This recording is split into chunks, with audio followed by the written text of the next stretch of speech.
Hello and welcome to episode 47 of the Youth Intake Challenge, where we'll have a look at the end of season 15 review. We'll look at the squad as we're building for season 16 and a look at the training and facilities we've got as we move forward. So if things are looking good, let's see how good they are.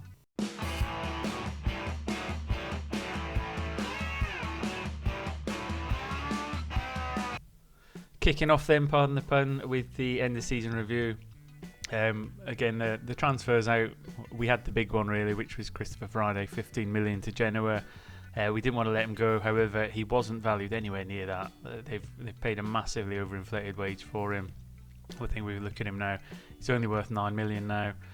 We do have a profit sell-on clause. I don't think that'll actually give us any profit now. He's down to 9 million, but I think we cashed in at the right time for him, albeit we didn't want to let him go. We've still managed to survive in the Championship, so all told, that kind of finances has given us a bit of breathing room in terms of the club's precarious position.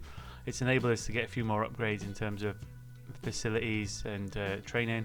So although it was a player we wanted to keep long term because he was really good, I think the benefit of selling him for an overinflated price outweighs that. So although it's a C, I think that's probably an A plus from my point of view.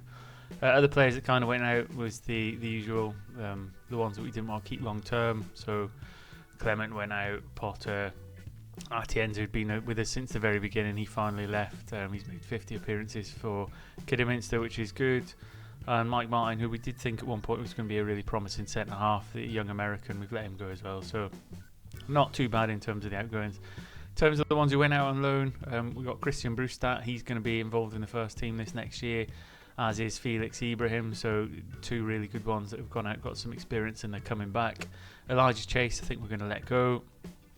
Kent Cheney, I can't remember, I think we're letting him go. No, he's staying. Kent Cheney's staying. Healy's staying, and Bektas. And again, all three of them should be involved in the first team squad this year. So the loan system's working to get them out, to get some experience and get them back. So it's nice to see them going out and coming back and being featured. So there you go. 14th in the league this year. It's improved on. We were 19th last year. The points tally's a little bit more, so it shows a forward progression. I think you can see from the results on the right hand side, if you compared it to last time, we've got a lot more wins. I think we've probably got a lot more losses towards the tail end of the season, but as we hit the kind of January period onwards, we really suffered in terms of injuries and fitness, which is why this season, when we get to the squad review, instead of having a 25-man squad and holding myself account to that, we're going to have about 34. I'm just spread that kind of fitness period over the tight games with a more inflated squad size, because they're under 21 players don't really count towards your squad anyway. So that's what we're going to do with that. So 18 goals from Dunk again. Reasonable performance in the Championship. We've got about 18 points to make up to get us in that kind of playoff threshold, which I think is doable. FA Cup wise, we got past Burnley and Wrexham, but QPR did us, and I think that was one of them games where we didn't have as many players as we wanted available. It was quite a tight fixture congestion, and on another day I think we could have probably beat QPR and had a real good cup run. Carabao Cup, we were doing alright till we hit Chelsea, and then I think the class difference or the golfing experience was far too big for us at that stage. So again, if we hit any big clubs at this stage in our development, I don't think we're going to come out on top many times. Moments to remember then: Dulwich Hamlet 5, Barnsley 1. Again, good number of goals in that game. We had a 2-1 away win at Preston, which I'm not sure why that's a particular one to remember. It was in the sense that they got a last-minute equaliser, then we got a last-minute winner in injury time, and Lynch got sent off. So I suppose in that sense it's probably one to remember, but I don't see beating Preston as a particularly momentous occasion. And then goal of the season was scored against Huddersfield by Carr, so a good strike from the centre midfielder. So a long distance shot, which we all like, but personally I prefer the ones that go in off the crossbar, but yeah, a good goal nonetheless. Nothing really changed in terms of the reputation. Revenue has gone up. I think is transfers in there. It's not in there, but if transfers was in there, I think that would make a huge difference. Broadcast revenue slightly down. I'm not quite sure why that is. Merchandise wise, again you've seen Dunk get in on the action there now. Spence, Peterson, Taylor, Mandanda. Taylor perhaps a bit of a surprise to be in there, but again I think some of the main heavy hitters this season are in there. I'm trying to think who else would maybe be in there, but I think it's probably a fair 5. How we lined up then: Fredericks in goals, Brathwaite, Clifford, McAvoy and Coleman. Yeah, probably fair. Peterson, Lynch, Mandanda. I think that should be Spence, really. And he's the one who's immediately missing from that. I think Spence played more than Lynch in that space, and I think it's the other way around as well. Mandanda's the ball winner and Spence was the attacker midfielder. Spence out with an injury at the minute. I don't know if that's why it might be affected, but Oza on the left, Taylor on the right and Dunk up front. And breakout season for Oza, really, because he's ousted Dimitriadis as that first team choice on the left hand side. Player of the season, Jody Mandanda. Goal of the season we've seen, top goal scorer we've seen. Taylor with the most assists, Dunk most man of matches, and highest average rating with McAvoy, who's our new first choice heavy hitter centre half. Most league goals by a player is Dunk on 87, so he's gone past, I can't remember who it was previously. Might have been Lamar Hams. Highest fee received Friday and fastest goal Dunk after 26 seconds. So history in the making. Again, we've stayed in the Championship. That was the key. The shocks, beating Burnley, which I suppose is a bit of a shock. We go 93rd minute winner against Huddersfield, which was the match to remember. Dunk got his 80th Dulwich Hamlet goal to be the all-time top goal scorer. FA Cup winner against Wrexham. And then 5 high potential players, which we got through that latest intake, which they mentioned Callum Herron and Jordan Bostwick, but they haven't got Soggy in there, so we'll have a look at him in a minute. So that's where we are in terms of the end of season review. Other things to look at is the development centre. So there's only one player that they're saying is ready for the first team squad. He's on 2 stars, and I think that's the threshold, is Steve Byrne, but I'm not quite sure he's ready to come in because he's a striker, and you'll see when we go through this squad planner. I don't think he's actually going to fit in this season. We'll see as the squad develops and what happens in the transfer window, but as it currently stands, I don't think he's going to be involved. Finance-wise, still on a decline, but we're at 3 million. The projection still looks pretty bad. There's not much really more we can say about that. We've just got to kind of wait for the infrastructure and facilities to catch up, maybe have another player sale. In terms of the club vision, we did fail to develop the Championship's best youth system. Again, I'm not sure if we could have done much more in that, but we are improving, and we just have to get some better facilities. But we are getting some really good players come through, and the projection long term is just to avoid relegation from the Championship, which I think should be fairly straightforward, so that's not too bad. You can see there as well the stadium's getting expanded, so that's going to help financially. We're well within the wage budget, and contractually we're easily going to fit within the objective. So defensively solid football we're not quite down with, because I don't always play it defensively. I think we're more often cautious or balanced, but again that'll change as the season develops. In terms of the club info and the facilities, I don't know if it's got in there actually. If we go back to club vision and boards, probably easier. Stadium expansion and improved training facilities, which are available in 2 weeks. And again, once that's completed, we might look at asking for something else, but we'll see what the finance looks at that point. Transfer wise, we've had offers for Bektas. We're not going to let him go. We're going to keep him. Medical centre wise, we're not too bad. I think if you look at the injury history, you can see there towards the end of the season, Dean Spence picked up a big hip injury. He was out for 2 months. It was kind of an opportunity at the same time, because I wanted to play our new player, and I was able to because we didn't have a Dean Spence. But in terms of injuries, only 4 really big ones throughout the season, which even then they weren't out for months and months. So not too bad in terms of an injury season. We've been through the competitions. Schedule wise, the last 6 games that we kind of played after we last saw you, you can see Paul Sodge got his first goal in the Cardiff game. That wasn't his debut, unfortunately. I think he debuted back here. Yeah, he did. So he'd got a 7.6. Didn't play that one. Didn't play. Oh no, he did 7.6 again. I think he came on as a sub. 6.7 and 6.8. So not bad in terms of making his start. And we got 2 wins and a draw in there as well, which is sort of to a comfortable position. Training wise, individually, I've been through all the individual training. I think the ones to really note is there's a couple little positional nuances. So Colin Zanyango, I'm going to try and train for left back. So he's going to be in this position back left, because I don't think we really have. I mean, Nell, I think we're going to let go, and Yango will become the second left back, and we've got Brewstad coming as the second right back. So I think it just balances the squad a little bit more. And then the only other one is Michael Oivinen. we're going to make ball winning in the centre. And Mergham Tahiri, I'm going to try and train in the deep line playmaker role to play as a second fiddle and then overtake our current deep line playmaker. So I think that's the only ones we've done in terms of training that's a little bit different than you would expect, but it's just to fit them around the squad that I think we should have. Dynamic wise, really good, and that's going to change shortly, I'm sure, because every time we hit a transfer window they try and poach our best players. I'm expecting it to happen again, so although it looks really good now, I think by the time we start the season there'll be 1 or 2 players in there upset that they weren't allowed to go, and we'll see. Staff wise, I think this is where we need to ask for some more. Either I need to let some of the medical staff go and replace it with some better ones, or I approach the board and ask for some more staff, more coaches, and see what they come back with. And then in terms of the squad, this is what we've got. So you can see it's more than the 25, but I think it's going to work out. I won't go through it in this view, we'll go through it in the squad planner because it makes a bit more sense. So 3 goalkeepers, we've got Fredericks, who's our long-time first choice.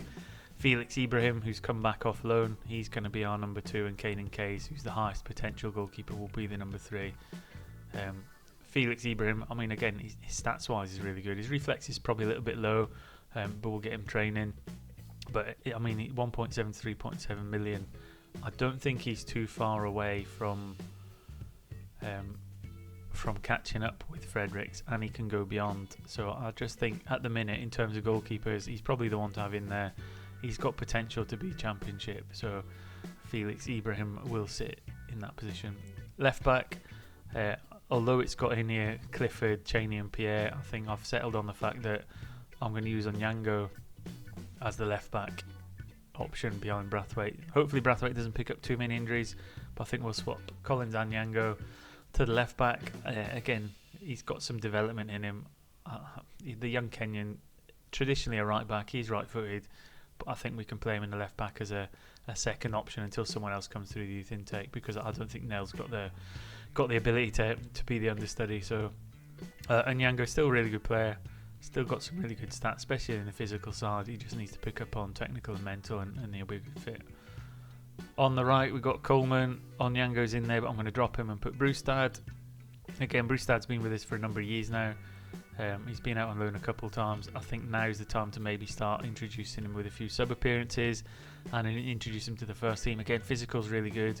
A little bit better than Onyango on the mental side, but he just needs to pick up a bit on the technical, which should come with some improved training facilities and maybe some new coaches. So again, reintroducing some of these players in at the right place. Centre backs, we've got McAvoy and Clifford, who are the new first 2. Behind them, we've got de Havilland, Mulligan, Cheney, and Pierre. I'll give Havilland and Mulligan are fighting it out, really. I think Mulligan's had a few more appearances at the end of last season. I think mostly due to his height and his physicality. But again, a little bit more development. I don't think Mulligan's too far off becoming a challenger for a first team spot. But what is good to see is we've got 4 really good defenders in there now. And following the loss of Friday through transfer, I think that just puts us in a really good position. Defensive midfielder then, Peterson's in there. He's hit his maximum development. I don't think he's going any higher, but he's never going to be a championship player, I don't think. So he's currently close to his full potential. He's a good League 2 player. So again, we need to find someone to go past him. I've chose that to be not Oivonen.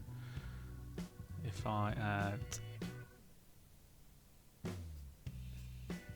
Tahiri's going to play in that kind of understudy role, but actually Tahiri's got a lot more potential ahead of him. I mean, all the way up to 5-star potentially. He is a creative player as well, so dropping him a bit deeper, making him the deep line playmaker, I think is probably the best option for him with the players in the squad we got. So the young Kosovoan might well get some more exposure to the team this season, and that will help his development certainly as we move forward. And then Peterson will move on, but we really need to get someone else in there. We've got a few in the under-18s and the 21s, but they're probably just another season or a loan away from fitting in properly. Centre midfield, I don't think we've got too much of a problem. You can see we've got loads of players in there. Spence, Mandander, Lynch, Carr, Peterson. Peterson will be taken out because he's going to play a bit deeper. Tahiri will do the same, leaving us Soggy and Oivier in. And again, from that, we've got Spence, Lynch and Sodge are the attacking midfielders. Mandanda, Carr and Ovian are the ball winners. So a good spread of 3 of each. So 1 first teamer, 1 understudy and 1 youth player. So again, I'd like to see Paul Sodge play a few more games because I think he's going to develop quite quickly. We don't play a deep line playmaker or an advanced playmaker. Maybe we'll change as the season goes on. But I think he'll do a lot of centre midfield attack work, which is where we've got him on training. So that's where we are. So midfield looking pretty good. We'll drop Tahiri from there. Right midfield, Amal Taylor first choice, Silverio second choice. Got Van den Heuvel and Thompson in there as well. And they can both play on the other side. Well, Thompson can. Oza first choice, Dimitriadis second choice, who if we get any kind of offers for, I'll probably let him go. But Bektas is going to come back from on loan. Again, physical's good. He's got some good technical and reasonable mental skills. We just need to find a way, because I think that left side position we're going to have as a inside forward, probably on attack. But again, a little bit of a play to have on there. But I think Bektas will be featuring in the squad this year. Leaving up front to be Dunk, get rid of Taylor, Healy and Roldan. So Dunk first choice, Healy and Roldan, both very similar. In fact, if I do a comparison between Healy and Roldan, so there you go, fairly similar. Healy's just got the edge in all aspects really. Roldan is the development, so he'll probably be third choice, Healy the second choice, playing beyond Dunk. So again, I think we've got a fairly balanced squad. Tactics wise, that's how it kind of looks plumbed in. So that's the first choice anticipation, which I think looks pretty good. That's the main second squad, which I've plumbed into the 15 with a couple subs, and then a little bit of fat in the system to go. However, within there, I think Neil, Bogan are going to leave at the end of their contract, so it's going to thin it down a little bit. But around about 30-man squad, I think, is what we're looking for the next season. So what I'll do is I'll click us through and get us to the start of the season for the opener of season 16, and we'll see if we survive the transfer window. So stay tuned, and I'll be back shortly. Welcome back. We have negotiated our way through the transfer window without losing any big players. We had no unsettling bids, so we've got a largely settled squad. A couple noted changes to what the plans were is we've let Ibrahim go out on loan. He's at that developmental stage where, although he is the best player for us to have on the bench, he'd also benefit massively from playing first team. So he's gone to Leyton Orient for the season, and we've promoted another keeper up to the first team squad just to balance the books. Kent Cheney as well, he's gone out on loan, just to thin the squad out a little bit at the top. Murat Bektas was already out on loan, so we couldn't include him in the squad, so he'll be back at Christmas time. And Steve Byrne we've let go out on loan, so that leaves us with a fairly settled senior squad, of which we're going to start the season against Brighton. The other point to note is the dynamics. They were looking really, really good. However, when you go to happiness, although it has recovered now, it took a huge nosedive when I accidentally put all the players in the under-21 squad. What I'd done, for anyone who wants to know how I messed it up, is I'd highlighted all the players to see how many players I had in the squad. So I've got 29, and I forgot to click back off. So when I moved one of the loan players into the under-21 squad, I moved the entire first team squad. At which point they all came to me very disgruntled, very unhappy. We've negotiated it. We've gotten back on an even keel. It's recovered, and we just got to move past it. But that's the kind of thing you can do by accident, and it can massively be detrimental to your squad. In terms of the preview then, so we're still expected to go down, but we're nowhere near the 400, 500 we were before. So again, it shows progress.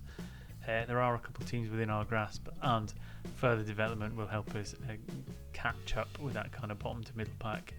In terms of the club vision, we have had a couple more changes. So I managed to get a couple of coaches courses on. I got an extra coach put in. We've got another improved youth facility going through. We've got an extra physio coming through. So once the stadium expansion's finished, I mean, we're looking pretty good. In terms of the facilities themselves, if I can just get to the page. So we're now up to good training, which is brilliant. Youth facilities will come up to good. We're on exceptional academy and youth recruitment. Youth level might be something we attack again soon.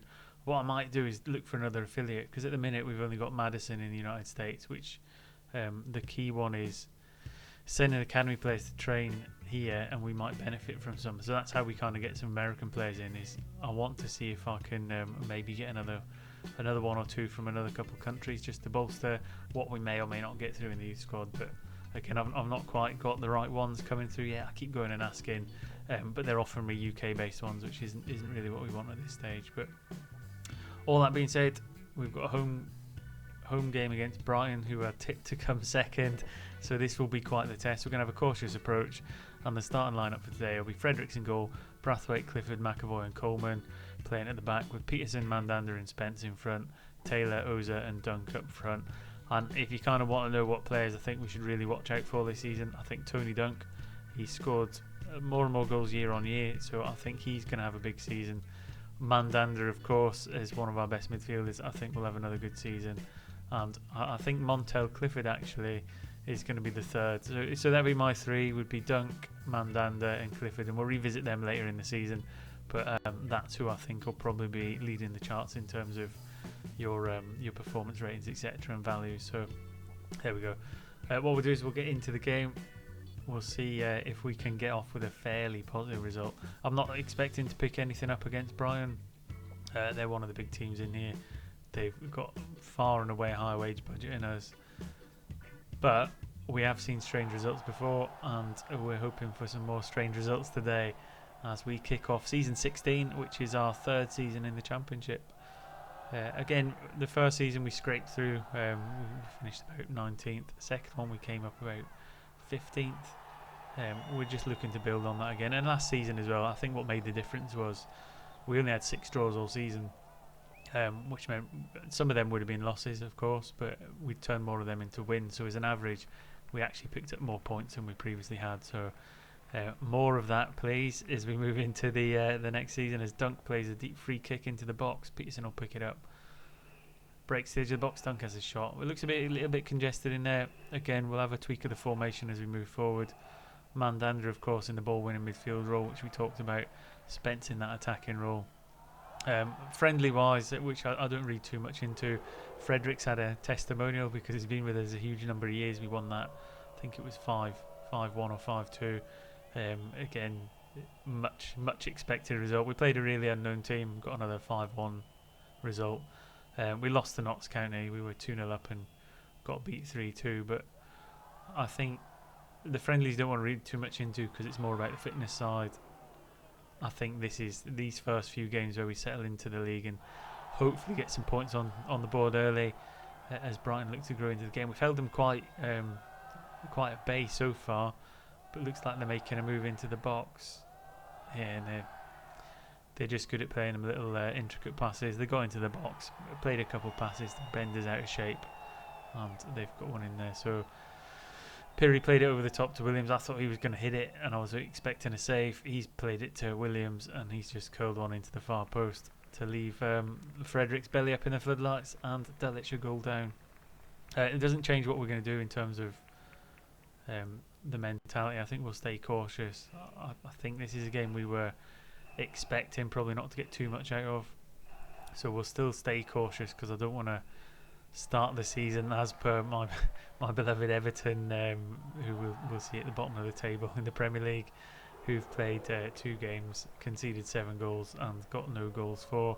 I don't want to be in that situation. However, this is looking like it's going to make my weekend much along the same vein. So 2-0 down, penalty given away, Brighton in the dominant force. We've not had a shot on target yet, so I think we will maybe now step up to balanced, throw a little bit of caution to the wind, and see if we can just get a goal, just something to celebrate for the players. But again, offside, thankfully, flag's gone up, so we're not quite 3-0 down yet. We're just staving off the bottom, so we're not in the bottom 3, which is what we want to avoid for the entire season. As we go into the 60th minute, and Brighton continue to assert their dominance on us. Just seeing if there's any kind of little change we can make.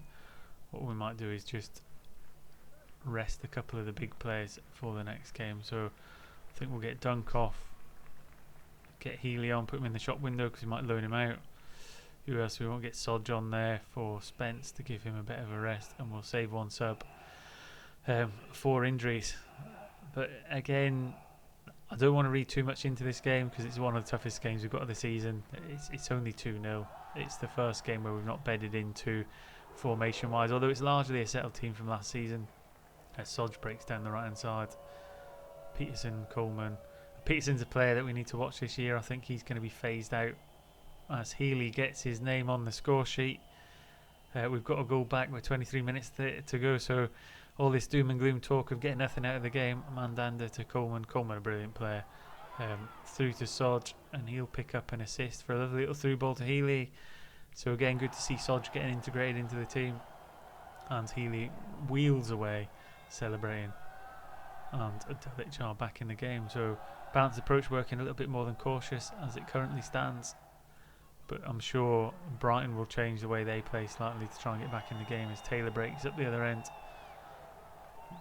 Coleman again involved driving through into Sodgy. He has a shot from distance on his weaker foot, and it was always going high. Can we go a little bit more positive in the final 15 minutes? Try and get us into the game. Maybe even bring on Silverio for Taylor on the right hand side as Brighton get a free kick, and that kills the comeback. I think that's if that hadn't gone in, we maybe would have a chance of nicking a draw, but I don't think we're going to get 2 goals in 15 minutes. We'll carry on with the tactical changes because we were going to do it anyway. However, positive note, we've got a goal against one of the bigger teams in the league. We've not shamed ourselves, I don't think. We've got another chance. Silverio through to Sodgy. He opens his account for the season as well. We've got a final bumper blockbuster, final 10 minutes. Clifford with the ball through to Peterson. Just keeps the ball moving into Silverio, who's come on as a sub. He finds the through ball to Sodgy, and he opens his account. So he's levelled what he had for last season. Bearing in mind he only played 3 or 4 games, but again, another one to follow his development, as I think he's got potential to be the biggest player for the club that we've seen so far. Into the final couple of minutes, 6 minutes of injury time. Are we going to get one final chance? It doesn't look like there's any chances coming into the last minute, and I think the whistle's going to go. Fredericks will handle the ball. We'll end it 3-2 loss to Brighton at home. And I think you'll pick out the potential from there. A couple of subs came on, changed the game. We've got a couple of goals, got a couple of players off the mark for the season, and we won't be bottom of the league. So a positive note as well. Good result against a big team. Brighton will be up near the top. Will probably be somewhere near the middle of the table, avoiding the bottom 3. And that's where we are. So let me know in the comment section how you think it's gone. I think in terms of a squad, it's the most well-rounded and deepest squad we've had so far.